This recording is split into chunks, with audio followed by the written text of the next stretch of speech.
सरस्वती नमस्तुभ्यं वरदे कामरूपिणी विद्यारंभं करिष्यामि सिद्धिर्भवतु मे सदा श्रुति स्मृति पुराणानाम् आलयं करुणालयं नमामि भगवत्पादं शंकरं लोकशंकरं पुराण न्याय मीमांसा धर्मशास्त्रांग मिश्रिताः वेदाः स्थानानि विद्यानां धर्मस्य च चतुर्दश आयुर्वेदो धनुर्वेदो गान्धर्वश्चैव ते त्रयः अर्थशास्त्रं चतुर्थन्तु विद्याः अष्टादशैव ताः ओम शांतिः शांतिः शांतिः.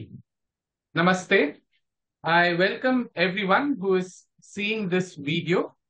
This video is a first in a new series of videos that is brought to you by INDICA Bhasha with well-known Professor Dr. Radhavallabh Tripathi ji. A few words first about Professor Tripathi. He has served as Vice-Chancellor of the Central Sanskrit University, erstwhile Rashtriya Sanskrit Sansthan, deemed university, in Delhi for 5 years between 2008 and 13.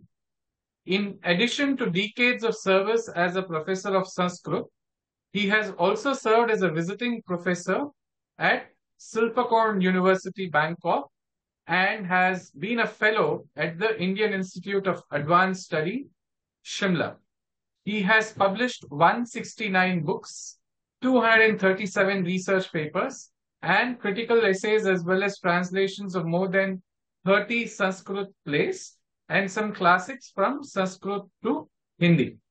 He has received 35 national and international awards and honors for literary contributions, which include the Sahitya Akademi Award for original poetry in Sanskrit, Shankar Puraskar for best philosophical writing, UGC Veda-Vyas Samman, Ramkrishna Sanskriti Samman from Canada. With those few words, I welcome Professor Tripathi ji to deliver a talk on the title, with the title, The Ācārya Parampara of Nāṭyaśāstra, Development of Nāṭyaśāstra as a Knowledge System.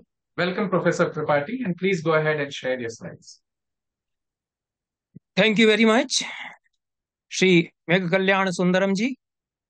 I am grateful to the INDICA Academy for being given this opportunity to join this prestigious platform and to speak on the topics of my choice. I thank Shri Nagaraj Paturi and Megha Kalyan ji for their favor on me, and I would like to say in the beginning that I have been a devout student of Nāṭyaśāstra, though I do not consider myself as a perfect student of this great work and the great tradition which it envisages or represents. And I have been a lover of modern Sanskrit writings. So it's a pleasure for me to speak on Nāṭyaśāstra and modern Sanskrit writings, and I will be speaking before you on these two areas. In these two areas, I will be delivering a few lectures. So to begin with the first lecture on the Nāṭyaśāstra, and as Megha Kalyan Sundaram ji has informed, that I will be speaking on the Ācārya Parampara of Nāṭyaśāstra. So it's a great tradition. The great thinkers or masters of theory in Nāṭyaśāstra.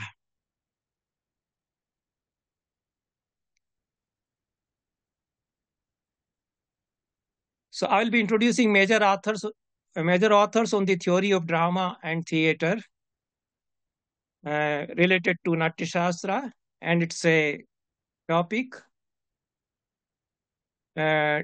indicating the development of Indian knowledge systems. In our tradition, we believe that the knowledge continues, and there is a concept of continuity and change in the knowledge or in Gyan Parampara, in the knowledge traditions or in Gyan Parampara. So we hold two types of nityatas, eternities, you can say. Kutastha nityata and pravah nityata. This Abhinav Gupta has discussed in his commentary on Naṭyaśāstra, that is called Abhinav Bharati. So Kutastha Nityata represents the values which are eternal and which form the core of a knowledge system. So they don't change. Some concepts, they form the fundamentals and they are always discussed. So their core values do not change, like ras, we can say, like Purushartha, which is very important in the Naṭyaśāstra tradition, because rasa should invariably lead to Purusharthas, the core value systems.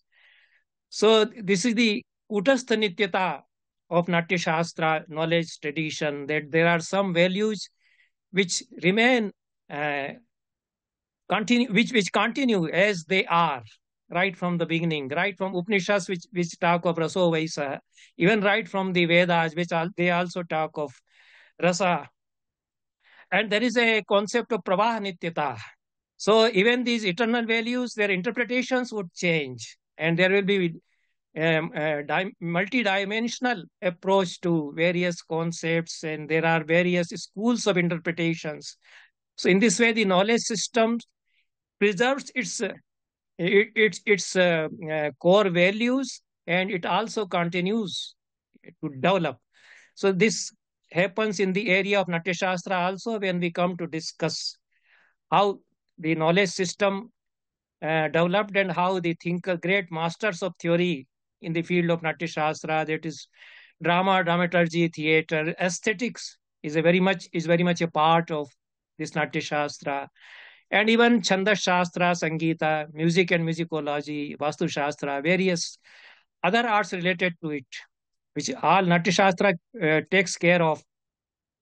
So how these two processes of Kutastha Nityata and Pravah Nityata have gone hand in hand together in this checkered history of the development of Naṭyaśāstra tradition.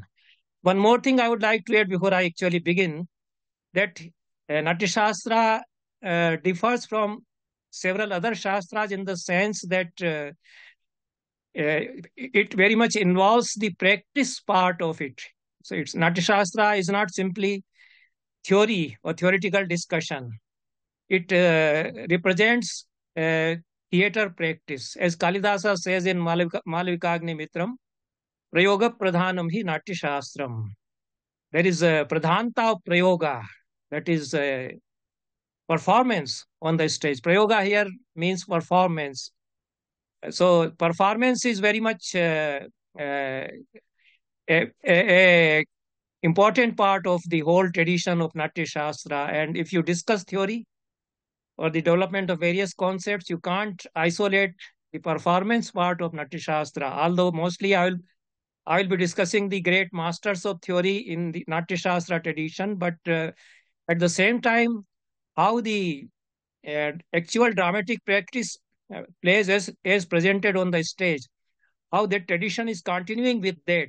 So both theory and prayoga, that Siddhanta and prayoga, they are both continuing, and they both are enriching its themselves. Because if theory develops, then the theater would thrive, theater practice would develop, and if theater practice continues, it will help the theory to develop. So they both oblige each other. So paraspar samvardhak bhav is there. They enrich each other. So I view the whole tradition of Naṭyaśāstra, both theory and practice, its history of development, under 5 phases. So these are the 5 phases. Panchavastha Naṭyaśāstrasya vikasasya santi. So Naṭyaśāstra, the whole tradition developed under these 5 phases, we can say. So the first period, 5 periods also you can say. So the first phase or the first period is the period of beginning. And to me, to some modern scholars, it may appear as a tall claim, but I would say that beginning from 10,000 BC to 500 BC, This roughly covering almost 10 millennia, this age of development of Natyashastra theory and practice. This continues throughout all these millennia. And the second phase or the second period, we can say, is the period of systematization, Vyavasthapan Kala. And it continues, it begins from 500, it should be 500s. So 500 BC to 300 AD, we can say, almost 800 years. And it's a very important period of the development of Natyashastra, both in theory and practice. And we will discuss some of the acharyas which flourished in this period. Third phase is Tritiya Avastha, can be called as Bhashya Kal or Vistar Kal, the period of expansion, when various commentaries and bhashyas are being written on Natyashastra. Even in several knowledge systems, this happens, that there are sutras which are written between 500 BC to Sutra Granthas being written between 500 BC to 300 AD. And then there are bhashyas on Nyaya Sutra, Vasyan Bhashya, on Vaisheshik Sutra, Prashastapad Bhashya. This same happens in the Natyashastra tradition, that there is a source book or Natyashastra, there is a Ācārya Grantha, and there are commentaries and bhashyas on Natyashastra, and it's a very rich age that way. It continues from, you can say, 300 AD to 1000 AD. Fourth phase is Bahulya Kala, I say it, the period of diversification. There are various schools of interpretation, and the regional traditions have joined. So there is a classic, you can say, and there is a, in Natyashastra terms, we can say Margi and Deshi tradition. So they both are, they form very important streams of the knowledge system under Natyashastra, and they make a kind of confluence. They are developing in several streams, and they are joining, making confluences also. So this is the period of diversification which continues from 10,000 AD to 1800 AD. 10,000 AD to 1800 AD. Almost 800 years, you can say. So these 8 centuries, very important also. And this final phase, I say it Punarunmesha Kala. And why I call it Punarunmesha Kala, the period of resurrection or reawakening of Natyashastra tradition.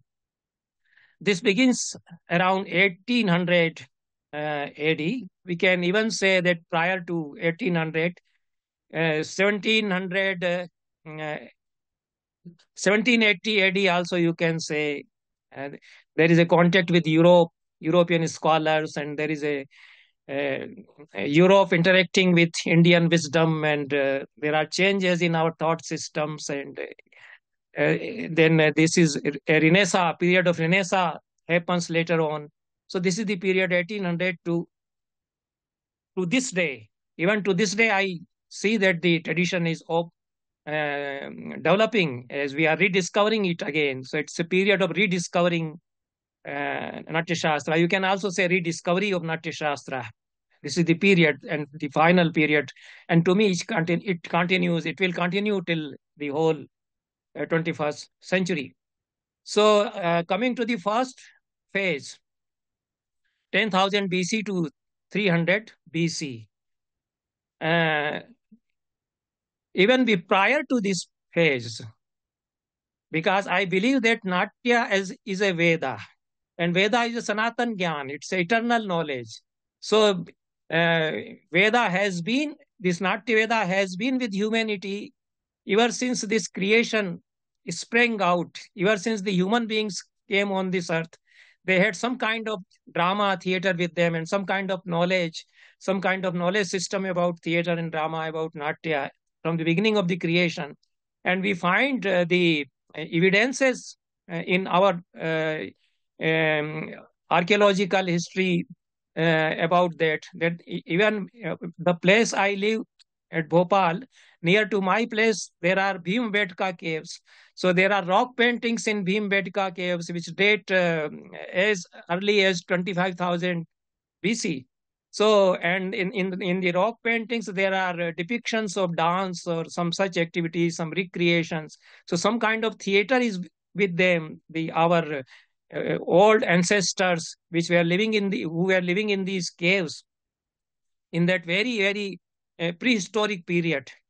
So, not only Bhimbetka caves, they are very well known, and there are other caves also, and where dance and dramas were actually in performance. So even in my own state, Madhya Pradesh, now it has gone in the state of Chhattisgarh. So there are two caves, Sita Benga and Jogi Mara, in the district of Ambikapur. So there is no time to discuss them. We have been organizing festivals in the area, and we have performed plays in the cave theater there. It's well known, and there are inscriptions informing that female dancer used to live here. Sutanuka naam devadashiki tam akamayat Varanasiya Rupadaksha Devadatta. So some makeup man who was interested in art was her lover, and she lived here and she gave performances in this. There is this kind of a stage there where she perhaps was giving performances. All these, the archaeologist would confirm them. So I will not go into the details of this cave theater and its a prehistoric time developments. I will come to the Vedic age. And in the Vedic age, which to me also begins, or even prior to that, it begins prior to 10,000 BC and continues up to 500 BC, you can say. Nāṭyaśāstra tells us that the Natya Veda was created by Brahma. So some kind of Natya Veda, which Brahma imparted to humanity. Brahma trained Bharat Muni. Brahma gave it to Bharat Muni, as Bharat Muni himself informs. So Jagraha Pathyam Rigvedat Samabhyo Giti Mevacha Yajurvedad Abhinayan Rasan Atharvanadapi. Cooling down 4 elements from the 4 Vedas, Pathya or textual part, the dramatic text from Rig Veda, and the musical element, songs and instrumental music from Samaveda, and Abhinaya from Yajurveda, and Rasa from Atharveda. Brahma created this 5th Veda, and Natya became the 5th Veda. And Abhinavgupta very logically proves why these elements could have been drawn from these 4 Vedas. So 4 Vedas led to the development of the Natya as a knowledge system, because 4 Vedas, in Rig Veda, there are Samvadas like Pururava Urvashi Samvada in the 10th Mandala, Sarmapani Samvad, Yami Samvad, Indravrasha Kapri Samvada. And some of these Samvadas were performed in Vedic Yagyas. Some plays were performed in Vedic Yagyas. And we have evidence in the Shrota Sutras that in Vajpayee Yagya and Somayaga, this Samvada will be performed theatrically. And it's all theater, drama, this Brahmachari Punshali Samvada and Advaryu Somavikrai Samvada. So a small play of purchase of Somavalli is enacted in this Somayaga. And one of the priests becomes, he enacts the role of a person who is purchasing Somavalli, and the other person assumes the role of Somavikrai, and they have these dialogues. It is all theatrical, that the Somavalli is already there placed for the performance, but the Advaryu hands it over to the Somavikrai, that you enact the part of selling it, and he recites these dialogues. They are like mantra, they will be recited in the mantra. So Panchakratva Somam Panate, he bargains the Soma 5 times. Soma Vikrayin Trayaste Somo Raja. He asks whether you intend to sell it. Then he says that yes, it is for sale, and they bargain. It's a very interesting piece of performance. It might be having its own ritualistic value and some significance. Some may be philosophical significance, but it's a theater. And some such dialogues, they are being performed in Vedic Yagyas. And there is a full-length play, Suparna Adhyaya, which it was 100 years back. It was published from Germany. It was not available in Devanagari, but GC Tripathi recently published it in Devanagari, and it's a play in Vedic language, Suparna Adhyaya, based on the story of Garuda bringing ambrosia or amrit from Swarga to free his mother Vinata from the slavery of her co-wife Kadru. It's a very well-known story. So the whole play is a dramatic representation in Vedic language of that story, the Suparna Adhyaya. So we see that beginning from 10,000 BC up to the last period of the Vedic age, where these Shrauta Sutras are being written, some kind of theater is thriving and developing, and the ritual of yajna is providing a kind of platform for its developments. So in all other countries where theater has developed, this process has happened that there is a ritualistic theater, and theater becomes ritualistic and rituals become theatric. So this happened in our country also. So the Vedic rituals very much led to the development of theater. But since I have to discuss theory, so how the Vedas themselves envisage various concepts related to drama and theater. There are terms like kavya, rasa, chandas, kama. Kama is very much important a concept in the Naṭyaśāstra tradition. It's creative urge as such. And in otherwise also kama avasthas, dasha kama avasthas, in a restricted sense and in a wider philosophical sense, both the concepts of kama, they are very significant for Naṭyaśāstra tradition. And krida and lila, the concept of krida and lila, which occurs in the very first chapter of Naṭyaśāstra. So these concepts are laid down in Vedic texts: rupa, pratirupa, shilpa, anukrati. Anukrati is making something once again through human efforts. And Gita, Gatha, Alankara. Alankara is a very much important term, and Rigveda discusses the concept of Alankara. Indra Kate Asti Arankrati Suktai. How our hymns make an Alankara for you, O God. So the concept of beauty and the aesthetic concepts, they come in the right from the Rig Veda.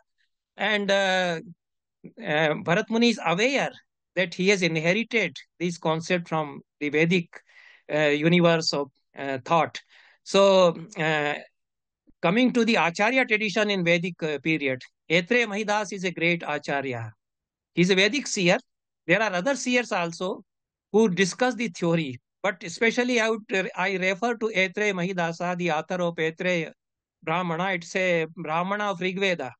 And Ātreya Mahidasa, Nihar Ranjan Ray, a great scholar of ancient Indian history and archaeology, he says that Ātreya Mahidasa is the first great aesthetician in the world history of aesthetics. I do not say it, he says it. He is a modern scholar and a well-known authority on ancient Indian history and archaeology. In one of his books, he has discussed Ātreya Mahidasa's aesthetic theories. And if you go through the Ātreya Brahmana, he has discussed the various concepts of Shilpa and Sanskriti and types of Shilpa. He says there are two types of Shilpas, Dev Shilpa and Manush Shilpa. So the whole world created by God is Dev Shilpa. Devasya Pashya Kavyam. Even the seers of Atharveda say that this universe is the poem written by the Almighty, or God, you can say. And human beings create another poem on the basis of it. So how they create another poem or another art on the basis of this divine art created by the Almighty God? Through Anukrati they create. So Anukrati doesn't mean mimesis here. It means creating once again, going through the process through which the Prajapati or God has created this universe. So you become like another Prajapati by Anukrati, by the process of Anukrati. So this the concept of Dev Shilp and Manush Shilp and the whole process of Anukrati, which Ātreya Mahidasa has discussed, is very important in the whole history of Naṭyaśāstra tradition, because Bharat Muni in the very first chapter of Naṭyaśāstra defines theater or Natya as Anukriti, Anukaranam, Saptadvipa Anukaranam, and Anukirtan, redoing, retelling. These are creating again. The whole universe created by God is being created again through human creative process. And Ātreya also refers to various akhyanas which were performed on in the Vedic Yagyas. So Vedic Yagya was providing a vital platform for the development of theater, and this Sunashepa Akhyana is given in Aitreya Mahidasa. It's a very interesting Akhyana narrative, and this Aitreya informs that it was performed in Rajsuya Yagya. So all these references in Aitreya Mahidasa as a thinker, a great thinker.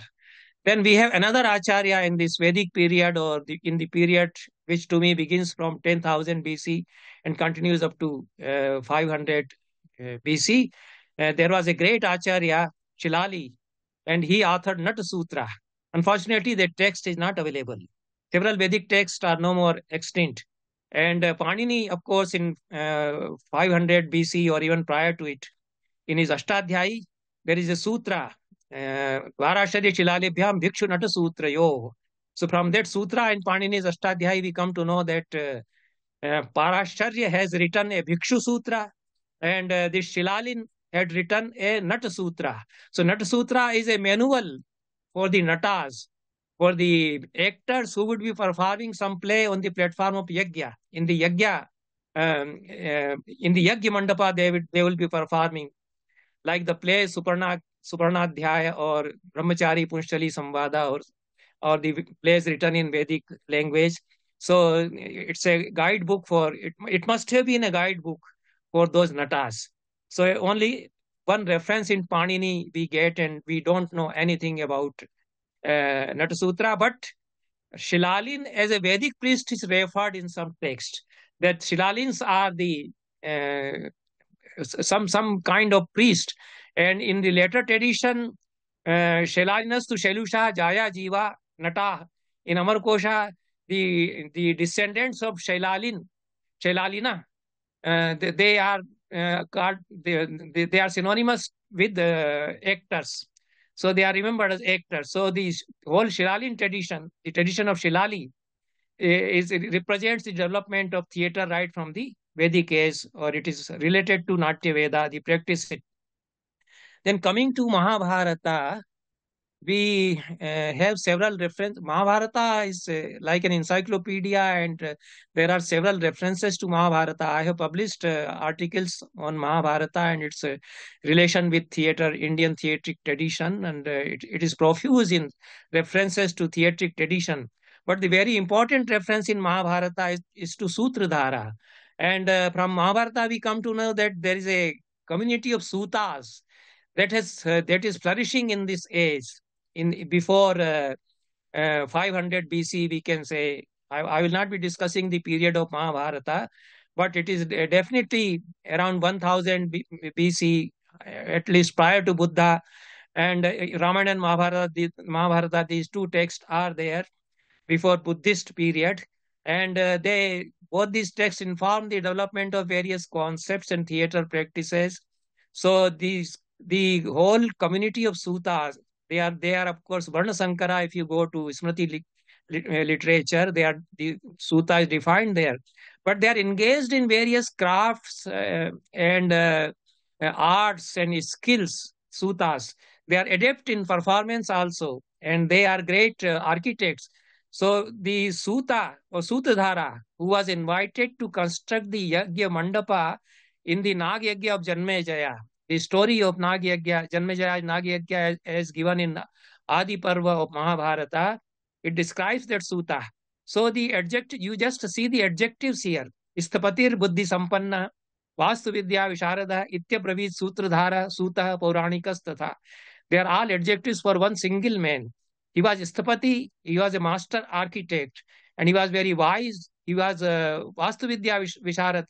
He was skilled, adept in the Vastu Vidya, and he was called Sutadhara also because he was holding a cord for measurement for constructing the Yagya Vedi, and therefore he is Sutradhara, and he belongs to the Suta community, therefore he is Suta, but he knows Puranas. He is an Akhyanavit. So he narrates Puranas also. So the same person is doing so many jobs. He is a jack of all trades. Sutas became very respectable, like Suta, Romharshan, and Ugrashrava.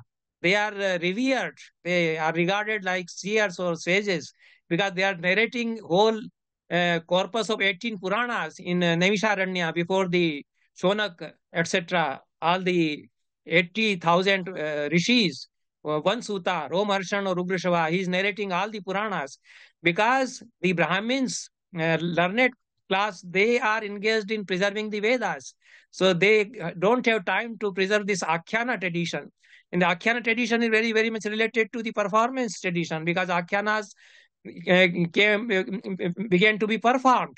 This is Acharyas inform us that there are many Akhyanas which are performed on the stage. So because they assume the character of drama. So these suttas were narrators of Akhyanas and Puranas also. And these suttas served a great cause for the preservation of a great tradition, and they were the great Acharyas of Natya also. And they became Surtadharas in the Sanskrit drama also. In Sanskrit drama, in all Prastavnas or Pralags, we see that Surtadhara comes. The same person, he is heralding the beginning of Indian theatre also in performance. So I will omit it. Then we come to the second phase because I'm running short of the time. So the second phase, it's a period of systematization coming from 500 BC to 300 AD. This period of 800 years, we see that Bharat Muni comes here. He joins the scene and he narrates the whole tradition. It's a great tradition. He also informs that there are Nāṭyaśāstras, there are Acharyas before him, and Brahma was the first preceptor of this whole tradition, and Brahma handed over that tradition to him. The tradition of both theory and practice, because Brahma taught him theory and practice also. So he created the whole tradition of Nāṭyaśāstra, Bharat Muni in this world. And he is the first great Acharya in this tradition whose work remains with us. And it is for the past almost more than 2,500 years. Bharat Muni is the sole authority in the field of aesthetics, art, drama, and several other allied arts also. And Bharat Muni was a great theatre director, as Nāṭyaśāstra itself informs that he performed two plays, Samudra Manthan Samavkara and Tripur Dahaddima. And these are the ancient plays which Bharat Muni himself learned from Brahma, and he performed them. And he became the first spokesman of the Natya Veda.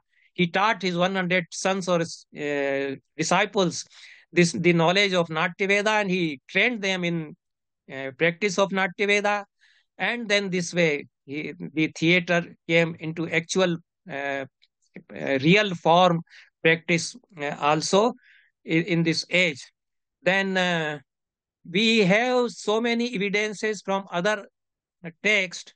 Nāṭyaśāstra, to me, in its present form, it had come in its existence in the form of the text which we now have around 300 BC.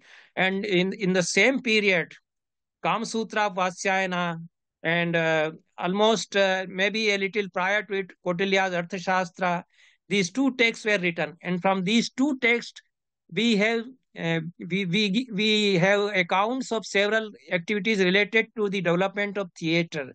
Kautilya informs that the repertoires visiting from other cities, the king should welcome them and how he will arrange their shows.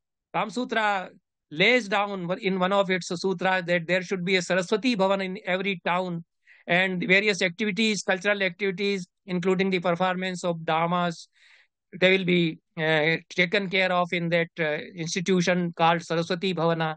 And he gives several instructions how the mandalis, Natya mandalis visiting from other cities, they will be welcomed and they will be giving their performances in their Saraswati Bhavana, what type of fees they will be paid, how they will be provided hospitality, etc. So I will omit many details because Nāṭyaśāstra also is a very authentic record of performance tradition, not only theory.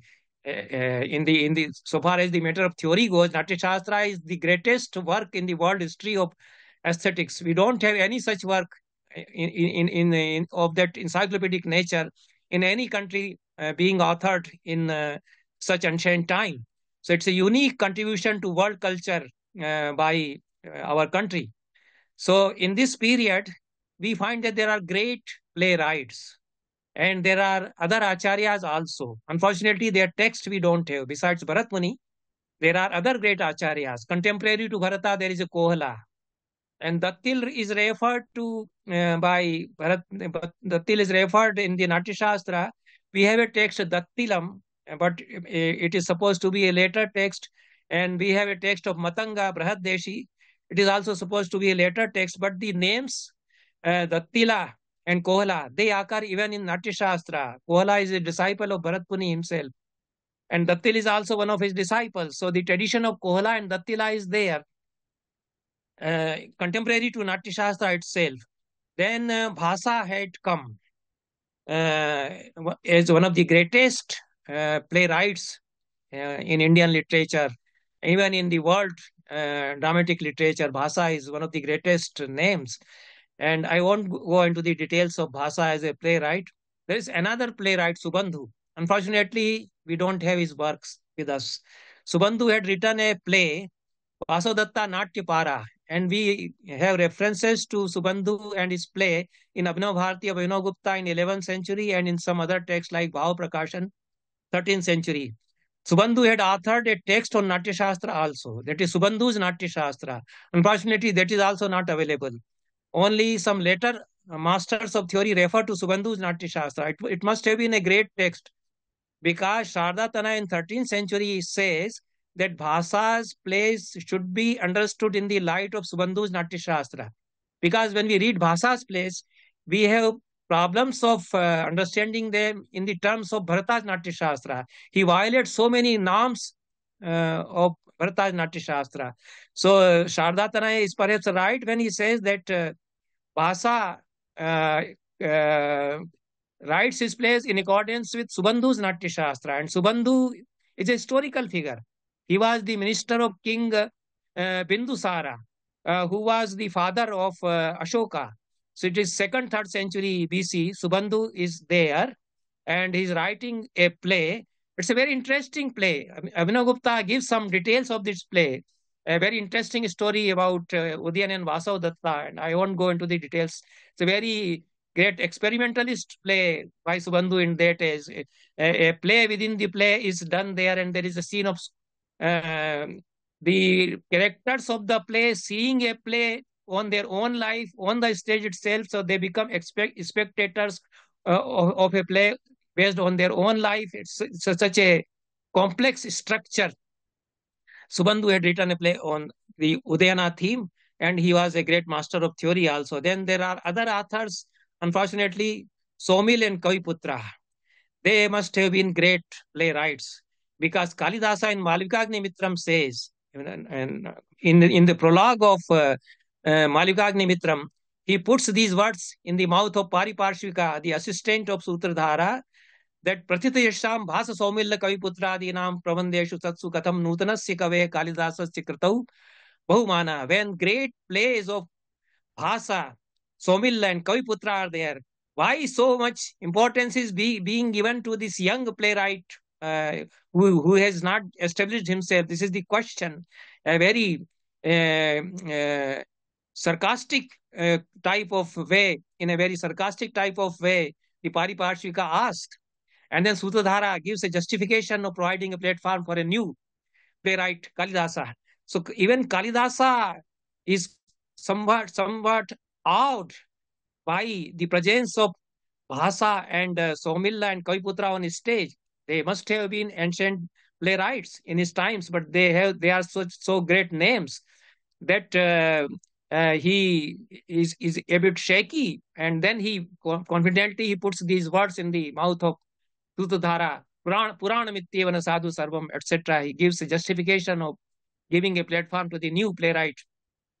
So these are great names in the history of dramatic literature, and their plays were continuously being performed till Kalidasa's age. I regard Kalidasa in the 1st century BC. So till that age, Bhasa, Somilla, Kaviputra, these three dramatists dominated the Indian stage, and Subandhu was a great master of theory besides Bharata.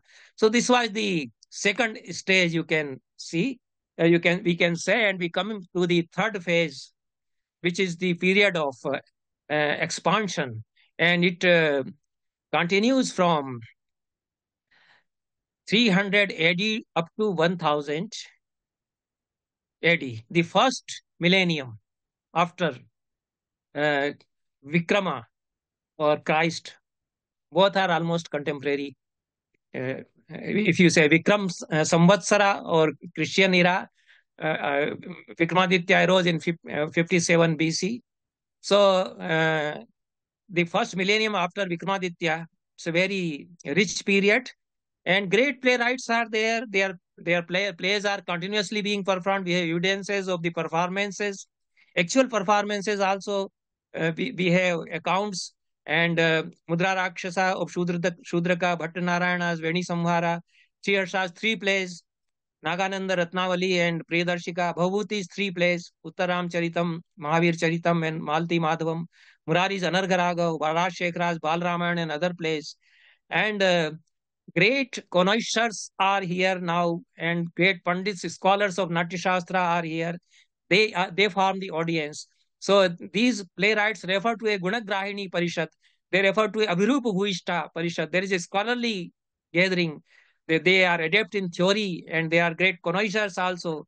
Kavya Vishesh Vedinyam Parishadi Prayunjanasya Mamapi Sumahan Paritosha Pradur Bhavati. This is the sentence with the Sutadhara in Mudra Rakshasa speaks. So there are great masters, scholars. They know all the Shastras, and they form the audience. And my play is being performed before such enlightened audience, he says.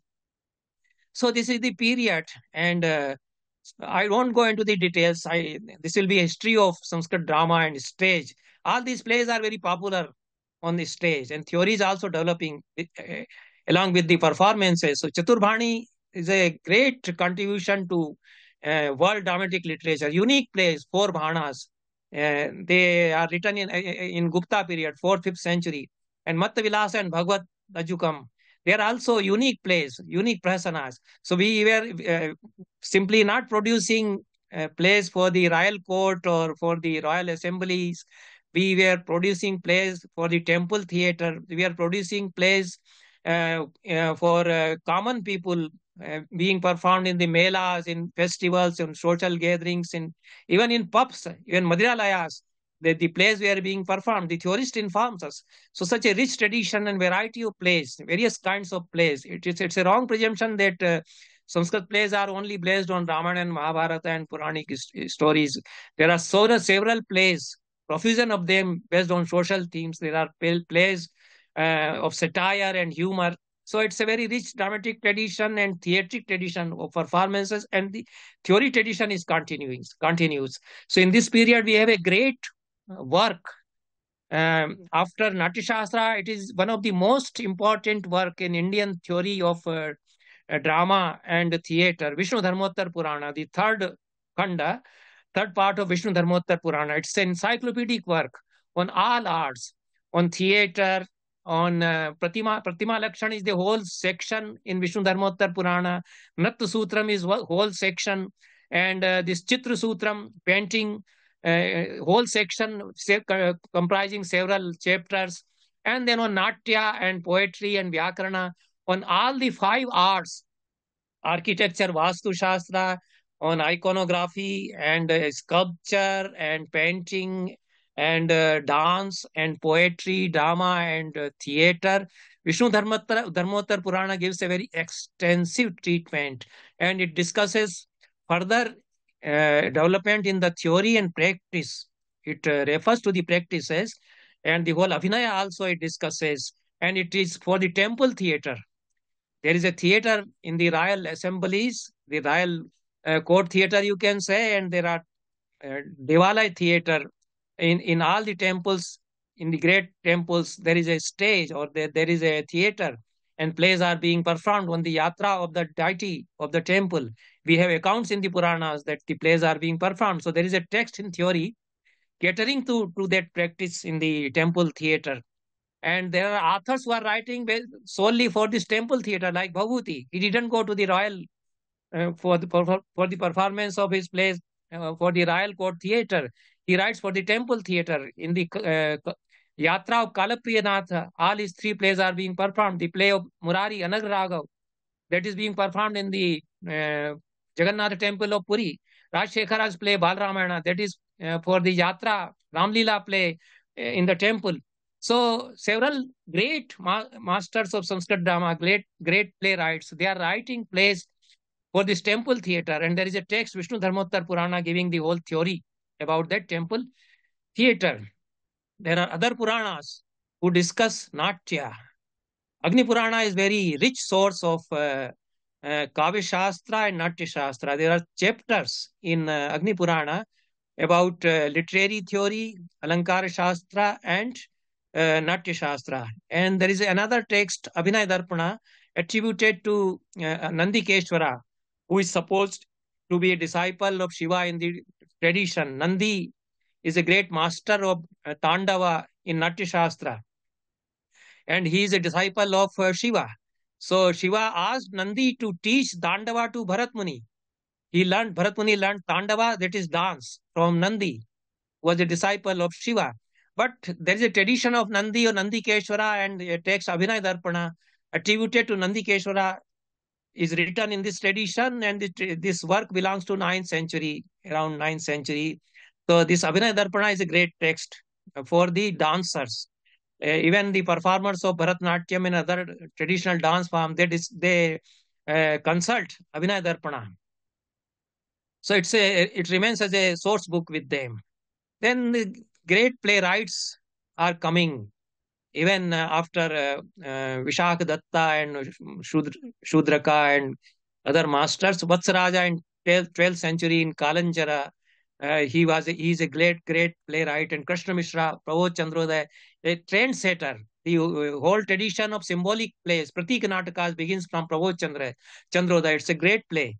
And almost more than 200 plays written in the line of Prabodh Chandrodaya. There are allegorical plays, and they are performed. We have accounts of their performances. So theory is developing, practice is developing. Now we have almost hundreds of texts written in this era. It's a very rich era. The fourth phase, which begins from 1000 AD continues up to 1800 AD, several texts are being written. And this is a neglected branch of Indian Shastric tradition. They are not being adequately cared for. And I have record of more than 100 texts which are written in the line of Natyashastra, original text of knowledge systems on theater and drama. And they are giving the account of later developments, new concepts, and new types, new varieties of dramas, uparupakas, more than 40 uparupakas. They give account to it. It's a very rich tradition. So Natya Darpana of Ramchandra Gunachandra, Sangeeta Ratnakar of Sharang Deva, Natak Lakshan Ratnakosh of Sagar Nandin, Natak Paribhasha of Singh Bhupala. So all these are from 11th to 13th century. Natyadhyaya of Ashok Malla, Shankar Prakasha and Saraswati Kantavaran, Samrangan Sutradhara Bhoja. These three works are by Bhoja. Especially Shankar Prakasha describes so many varieties of rupakas and theater practices. It's a enormous text, encyclopedic text. And Saraswati Kantavaran also discusses varieties of drama. So this is in 10th century. Then Bhava Prakasha of Sharda Tanaya, 13th century. Nritta Ratnavali of Jaya Senapati, 13th century. Nritta Ratnavali is very rich in giving the account of regional forms of theater, like Dandarasaka, which is Dandiya Ras, Chintu Nratya, Shiva Nratyam, several opera-like dance forms, dance dramas, which are now called Lokanatyas, the folk theaters in modern language, they call them. So several varieties of them, these acharyas define. They even define a Jakkadi Nritta, which is practiced by Parsi, the Persians, Iranians, which have come here and they perform this dance. They sing songs in Persian language. So Raghunatha in Manorama and some other texts, they define this dance drama, which is practiced by foreigners. There are forms which some Roma tribes coming from Roma or Italy, they are practicing. And these acharyas are taking account of these traditions. So tradition is multi-dimensional. and it is developing in several channels. And Natyashastra continues. Natyashastra forms a unifying core text which provides the cultural unity to all these regional practices. And this text give an account of these regional practices also. Up to 18th, 19th century, we find several such texts. Natak Lakshan Ratna Kosha, Mansollasa is a great text. It is also encyclopedic text by a king in the Chalukya dynasty in Karnataka, Prasarna Sudhakara by Singh Bhupala, Sangeet Damodar in 16th century from Assam, Sangeet Malika by Muhammad Shah in Mughal period, and Ratna Kosha by Rana Kumbha, 16th century in Rajasthan, Natak Chandrika by Rupa Goswami in Bengal, and Bhartarnav, a encyclopedic compendium, then Natya Saraswati Deepika, almost 16th, 17th century. It is attributed to Adi Bharata, but a later text.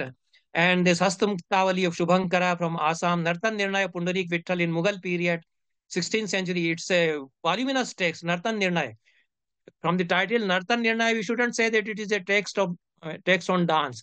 It gives account of various forms of theatre, dramas, etc.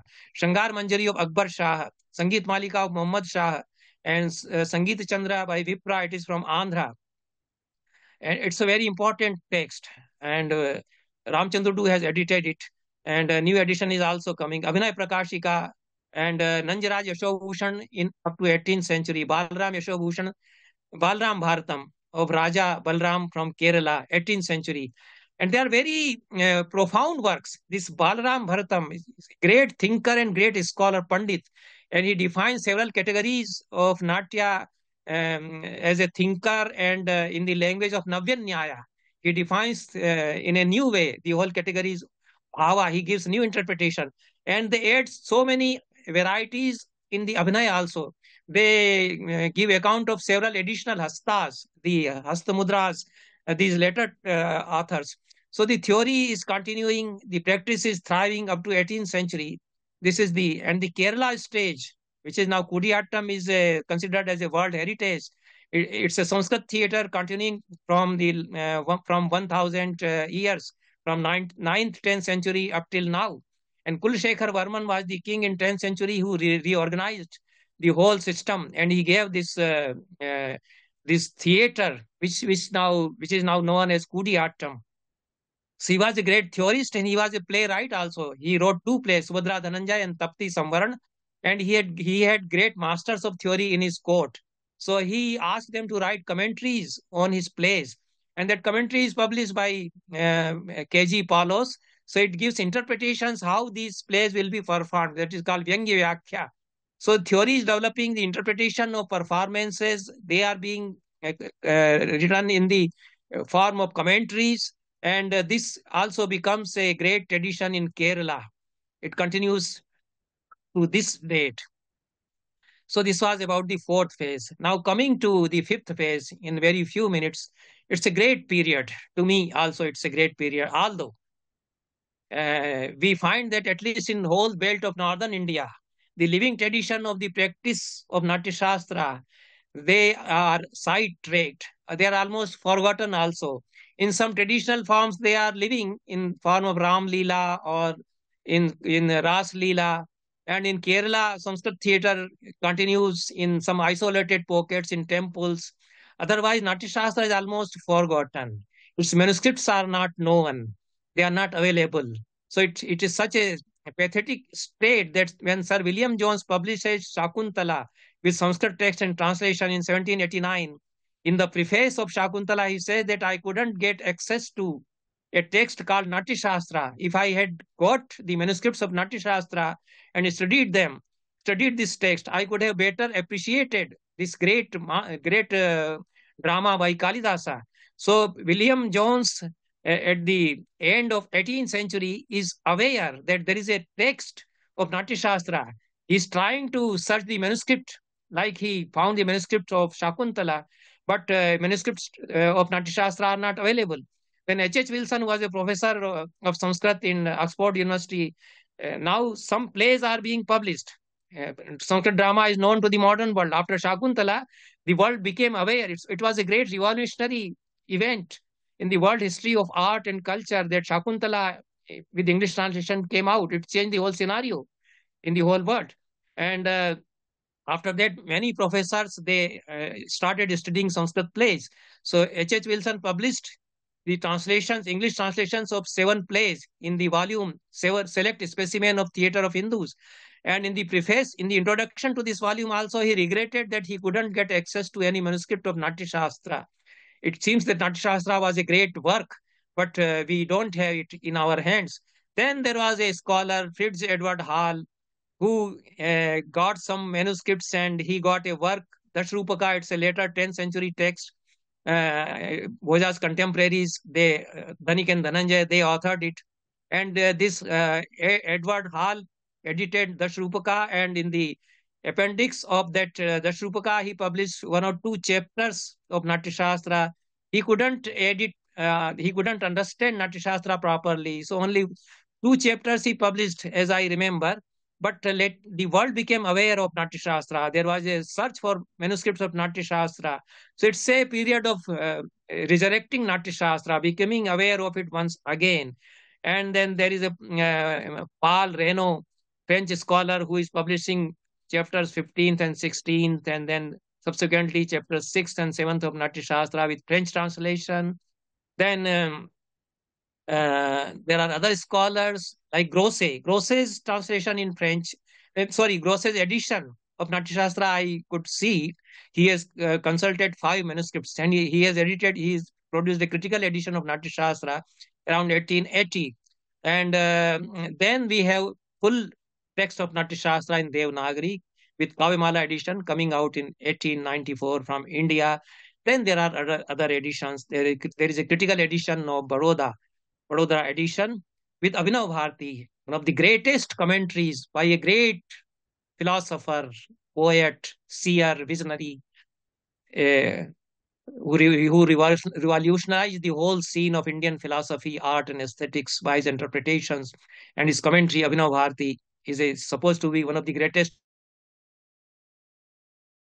original works in the field of aesthetics and Nāṭyaśāstra also.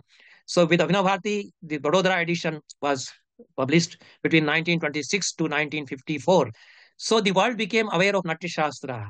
And then the theatre directors, modern theatre directors, became aware of the Nāṭyaśāstra, that there is a tradition in our country, such a rich tradition, and we are not doing theatre according to that tradition. We are practicing Western theatre, or we are practicing Parsi theatre. So some great theatre directors, they started looking towards Nāṭyaśāstra. It's a great change in the world history of art and theatre also. So I will not go into the details of, there are now symposiums, seminars, more awareness about Nāṭyaśāstra tradition is there. So it's a period of resurrecting Nāṭyaśāstra. Then there are great masters of theory in modern world like Anand Kumar Swami and Hiriyanna, a philosopher. They are interpreting Indian aesthetics. I won't go into the details. It's a great work by Anand Kumar Swami, Notes on Javanese theatre. He is looking towards the whole Asian theatre of Nāṭyaśāstra, because Nāṭyaśāstra is spread throughout the nooks and corners of the whole Jambu Dvipa. In all Southeast Asian countries, Nāṭyaśāstra is there. I've been in Thailand, and I see that Bharat Muni and his Nāṭyaśāstra, it is practiced, and they are aware of the tradition of Bharata. They have Karnas and Karnas depicted in their temples. So the whole tradition, as a living tradition, continues for several centuries in Southeast Asian countries. And this Kumaraswamy has interpreted the whole tradition, is Hiriyanna also. Then there are scholars like Manmohan Ghosha, Ramkrishna Kavi, V. Raghavan, Kapila Vatsyayan, Padma Subramanyam, Govardhan Panchal, G.K. Goka Bhatt. All these are great scholars, great theorists. They are studying Nāṭyaśāstra, they are interpreting it. Some of them are putting Sanskrit plays into practice as per the precepts of Nāṭyaśāstra. So a great change occurs in Indian theatre. And there is a rediscovery of Sanskrit theatre. We call it Sanskrit theatre. That plays should be performed, whether modern plays, it may be a Shakespearean play, or a play in modern Indian language, but they are performed as per the vision of Bharat Muni. And that vision very much differs from the Western tradition. It's a entirely different concept of time and space. And all the categories would be entirely different. When the concept of the worldview changes and the concept of time and space changes, and the whole Purushartha bodh comes with rasa. So it doesn't mean simple. The practice of drama doesn't simply mean entertainment. So the values, Indian values, are imbued in the structural presentation of theater, and the theory provides the whole fundamental basis for it. So all these scholars and theater directors, they are trying to understand Bharata's system now, and they are trying to. So it's a age of rediscovering Natyashastra, and there are immense possibilities. At least I can name one great theater director, Kavalam Naran Panikkar. He's an internationally renowned theater director, and he almost entered into a kind of versatile dialogue with Bharat Muni. He almost stands at par with Bharat Muni and enters into dialogue with Bharata Natya Shastra when he performs.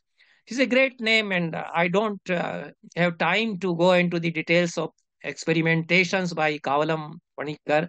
There are several other modern scholars and theater directors also, from West also and from India also.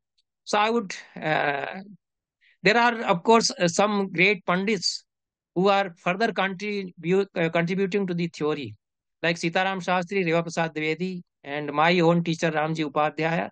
I think I would have time to discuss them when I come to modern writings in Sanskrit. I will be discussing knowledge works in Sanskrit written in 20th century, and there are original texts on Natya Shastra by Pandits, and they are giving some new ideas. So here I think I should end my presentation. Thank you very much. Okay. Thank you so much, Professor Tripathi ji, for that panoramic view of the Ācārya Parampara of Nāṭyaśāstra. You began from what you see as the first phase, which you said, in your view, starts several millennia before present. And then you gave us this view across 5 different periods. Now, there was a lot of time covered in this very brief talk, and I thank you very much for sharing your wisdom and for sharing your knowledge about the Ācārya Parampara of Nāṭyaśāstra, development of Nāṭyaśāstra as a knowledge system. This, as I mentioned earlier, is the first in a series of talks that INDICA Bhasha will bring to you with Professor Radhavallabh Tripathi ji. With those few words, I once again thank Professor Tripathi. Thank you so much. Thank Namaste. you all. Thanks to all of you.